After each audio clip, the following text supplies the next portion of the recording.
साहेबगंज जिले में 1000 करोड़ रुपए के अवैध खनन मामले में साहेबगंज उपायुक्त रामनिवास यादव की मुश्किलें लगातार बढ़ती जा रही है। दोबारा से उन्हें ईडी दफ्तर में बुलाया गया है और उनसे कड़ी पूछताछ की जा रही है। बताया जा रहा है कि जो पूछताछ चल रही है उनसे कई सवालों का सामना रामनिवास यादव कर रहे हैं, जो सवाल का जवाब देने में कई बार फंस जा रहे हैं।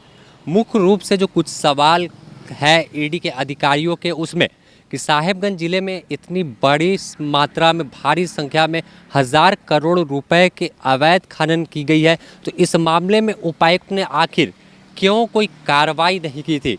क्या उपायुक्त को इस मामले की जानकारी थी? जिले में बड़े पैमाने पर पहाड़ों को काटा जा रहा था, जंगल साफ हो रहे थे, तो उपायुक्त क्या कर रहे थे?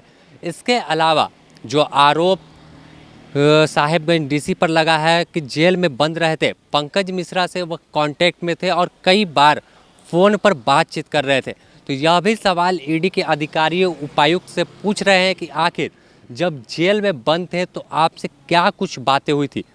तो इसके अलावा बात करें पंकज मिश्रा और दाहू यादव की, तो दाहू यादव और पंकज मिश्रा जो फिलहाल जेल में बंद हैं 1000 करोड़ रुपए के अवैध खनन मामले में, तो उनसे डीसी साहब का क्या रिश्ता है? आखिर किस कारणों से डीसी कार्रवाई नहीं कर रहे थे? इनसे यह भी सवाल पूछा जा रहा है कि आखिर क्या आप पर कोई पॉलिटिकल दबाव था? अगर दबाव था तो वो कौन लोग हैं जो आपको दबाव दे रहे थे कि आप दोनों लोगों पर जो अवैध खनन कर रहे हैं उन पर कार्रवाई मत कीजिए? इसके अलावा एक और भी जानकारी है कि जो आईएएस पूजा सिंघल जो निलंबित आईएएस फिलहाल हैं, खान सचिव रह रही थी, तो उनके ठिकानों पर छापेमारी हुई थी, तो उनके सीएस सुमन कुमार के ठिकाने पर छापेमारी के दौरान एक डायरी मिली थी और उस डायरी में जो अवैध खनन के पैसों को किस तरह से बांटा जाए उसका भी पूरी तरह से जिक्र था। तो उसमें भी बताया जाता है कि रामनिवास यादव का नाम था और उसमें पैसों का जिक्र 1000 या करोड़ में नहीं जिक्र था, उसमें किलो 250 ग्राम में जिक्र किया गया था। हालांकि इसकी आधिकारिक पुष्टि नहीं है, तो अब देखना होगा कि साहेबगंज उपायुक्त रामनिवास यादव से कितनी लंबी पूछताछ चलती है। लेकिन जो जानकारी निकलकर सामने आ रही है कि साहेबगंज उपायुक्त सवालों का जवाब देने में फंस जा रहे हैं। ऐसा ही जब उन्हें 23 जनवरी को समन भेजकर पूछताछ के लिए बुलाया गया था, तो वह सवालों का जवाब देने में काफ़ी घबरा रहे थे।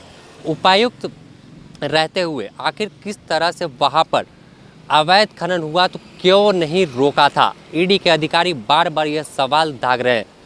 तो कहीं ना कहीं उपायुक्त की भी संलिप्तता से स्वीकार नहीं किया जा सकता कि उपायुक्त इस मामले में संलिप्त नहीं होंगे, क्योंकि लंबे समय से वहाँ पर उपायुक्त है और जिले में पहाड़ों को गायब किया गया है, देश ही नहीं दूसरे जगह पर। इसके अलावा जो कुछ दिन पूर्व की बात करें, एक फेरी की जहाज़ गंगा में डूबी थी जिसमें स्टोन चिप्स अवैध तरीके से ले जाया जा रहा था, तो उस जांच का जिम्मा भी इनको मिला था कि आखिर जहाज़ कैसे डूबी और वह कहां जा रही थी।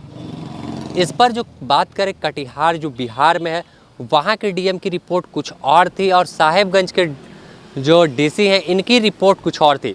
इसका भी सवाल ईडी के अधिकारी पूछ रहे हैं कि आप हर मामले में पीछे कैसे रह जा रहे हैं?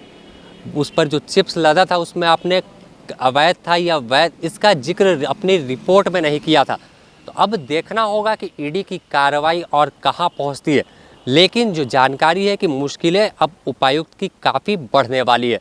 द न्यूज़ पोस्ट आपको ईडी की तमाम अपडेट से रूबरू कराता रहेगा। अपने सहयोगी संतोष कुमार के साथ Sameer, the news post, Ranchi.